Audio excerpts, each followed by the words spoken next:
নমস্কার, কেমন আছেন সবাই? শ্রী তেরো পার্বণের আরও একটি এপিসোডে আপনাদের সবাইকে ওয়েলকাম জানাই। এবছর কিন্তু প্রচণ্ড কনকনে ঠান্ডা পড়েছে। এরকম শীত কবে পেয়েছি মনে করতে পারছি না, তবে ঠান্ডাটা কিন্তু দারুণ লাগছে।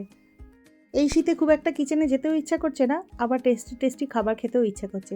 সে কথা মাথায় রেখেই আজকে দেখাবো star fried chicken and broccoli.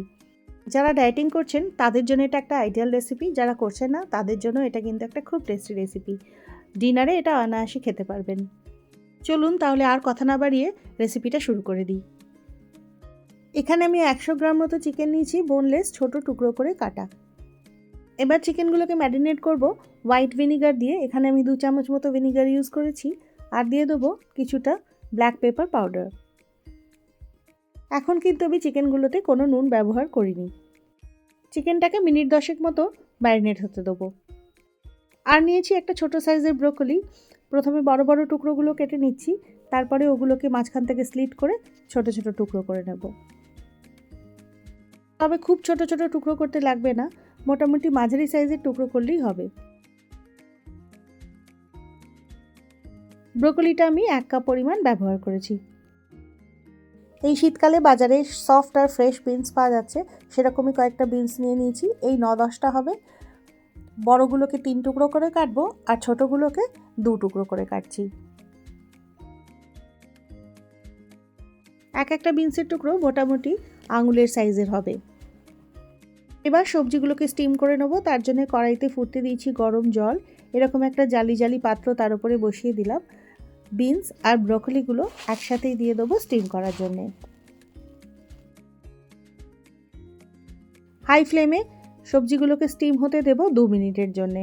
2 মিনিটের বেশি স্টিম করার কিন্তু দরকার নেই, তাহলে সবজিগুলো অতিরিক্ত নরম হয়ে যাবে। 2 মিনিট পরে একবার চেক করে নেব এগুলো ভালোভাবে স্টিম হয়েছে কিনা। দেখেই বুঝতে পারছেন বেশ ভালো মতো স্টিম হয়ে গেছে। এবার এটাকে নামিয়ে নেব। স্টার ফ্রাই করার জন্য প্যানে দিয়ে দিচ্ছি সাদা তেল, এর বদলে অলিভ অয়েলও ব্যবহার করতে পারেন। তেলটাকে হালকা গরম করে নেব। 10-12টা রসুনকে খুব ভালো করে কুচিয়ে রেখেছি, এবার দিয়ে দেব রসুনগুলো। গ্যাসের ফ্লেমটাকে হাইতে রেখে রসুনগুলোকে 1 মিনিটের জন্য নাড়াচাড়া করে নেব। তবে লক্ষ্য রাখবেন যেন খুব বেশি রং এতে না ধরে যায়। 1 মিনিট পরে এর মধ্যে দিয়ে দেবো ম্যারিনেট করে রাখা চিকেনটা। চিকেনটা দিয়ে হাই ফ্লেমেই 1 থেকে 1.5 মিনিট মতো চিকেনটা নাড়াচাড়া করতে হবে। বোনলেস চিকেন ছোট পিসেসে কাটা আছে যেহেতু 1 থেকে 1.5 মিনিটের মধ্যেই চিকেনটা নরম হয়ে যাবে। যদি লো কিংবা মিডিয়াম ফ্লেমে ভাজেন তাহলে চিকেনটা অতিরিক্ত ছিবড়ে হয়ে যেতে পারে। চিকেনটা সতে করতে দিয়ে একটা সসের মিক্সচার বানিয়ে নেবো। তার জন্য দিয়ে দিচ্ছি 1 টিস্পুন ডার্ক সোয়া সস আর 1 টিস্পুন টমেটো কেচাপ। ভালো করে মিশিয়ে নেবো একবার। এবার এই সসের মিশ্রণটা চিকেনের মধ্যে দিয়ে দেব। সসটা দিয়ে আরও 1 মিনিট মতো চিকেনটাকে কুইক টস করে নেব হাই ফ্লেমেই। ভালোভাবে সসটা চিকেনের গায়ে কোট করে দিতে হবে এইভাবে।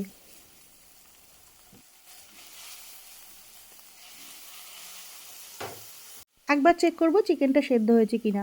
দেখুন চিকেনটা খুব সুন্দরভাবে সেদ্ধ হয়ে গেছে এই 2 মিনিটের মধ্যে। এবার চিকেনগুলোকে তুলে রাখবো একটা পাত্রে। চিকেনগুলোকে এই জন্য তুলে নিলাম যে তেলটা পড়ে রইলো তাতেই কিন্তু সব ফ্লেভারগুলো আছে। এবার এর মধ্যেই ব্রকলি আর স্টিম বিনসটা দিয়ে দেব। আবারও একবার কুইক টস করে নেব 15 থেকে 20 সেকেন্ডের জন্যে। চিকেন এবং ভেজিটেবলস দুটোই কিন্তু হাই ফ্লেমে টস করতে হবে। সবজিগুলো যেহেতু আগে থেকেই স্টিম করা ছিল তাই 15 থেকে 20 সেকেন্ডই যথেষ্ট। এবার দিয়ে দিচ্ছি সামান্য একটু নুন, আর দিয়ে দেবো সামান্য পেপার পাউডার। সোয়া সসে যথেষ্ট পরিমাণ নুন থাকে, তাই নুন একটু বুঝে দেবেন। আরও একবার মিক্স করে নিয়ে এর মধ্যে দিয়ে দেবো চিকেনটা। চিকেনটা দিয়েও 10 থেকে 15 সেকেন্ডের জন্য একবার কুইক টস করে নিতে হবে। এর থেকে বেশি সময় নাড়াচাড়া করলে কিন্তু ভেজিটেবলসের ক্রাঞ্চটা একদম নষ্ট হয়ে যাবে। এবার সার্ভ করার জন্য একদম ready star fried chicken and broccoli. তাহলে দেখলেন কত সহজেই ডিনারটা রেডি হয়ে গেল। এটার সাথে বাটার গার্লিক টোস্ট কিংবা বাটার টোস্ট খেতে খুবই ভালো লাগে। তাহলে ঝটপট বানিয়ে ফেলুন, আর আমাকে জানাতে কিন্তু ভুলবেন না। আবারও দেখা হবে পরের এপিসোডে, ততক্ষণের জন্যে বাই।